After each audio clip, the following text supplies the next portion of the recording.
અમારે બહુચર ચોકની એક બીજી તમને વાત કરું. અહીંયા એક હાર્ડવેરની દુકાન, હવારના પોરમાં ગામડાનો એક માણા સકડામાંથી ઉતરીને સીધો હાર્ડવેરની દુકાને ગયો. ઓલે હજી તો આમ અગરબત્તી દીવાબત્તી કરીને બેઠેલો ને કોઈ ગ્રાહકની રાહ જોતો હતો.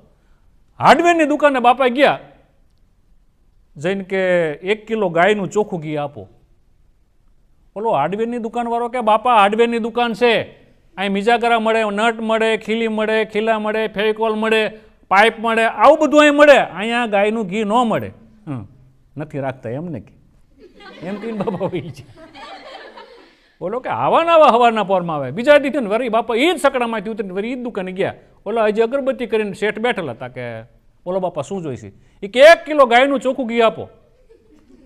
અરે બાપા હાર્ડવેરની દુકાન છે, નટ મળે, ખીલા મળે, ખીલી મળે, ફેવિકોલ મળે, પાઇપ મળે, આ બધું મળે, નળ ને એવું. હવે ન આવતા કે બાપા કે ન રાખતા ના પડે, પછી કે આમ ધમકીઓ ન દેવાની એમ કહીને બાપા વહી ગયા. ત્રીજા દી બાપા પાછા એ જ દુકાને ગયા. બોલો બાપા, ઓલો તો અમે કેટલાય ગ્રાહકોને તો ભૂલી જતો હોય કોણ આવ્યું ને કોણ ગયું. એ કે 1 કિલો ગાયનું ચોખ્ખું ઘી આપો. બાપા રોજ આવીને તમે આ માગણી કરો. હાર્ડવેરની દુકાન, નટ મળે, ખીલા મળે, ખીલી મળે, ફેવિકોલ મળે, અને અમે કાલ ન આવતા નકર બંદૂકે દઈશ.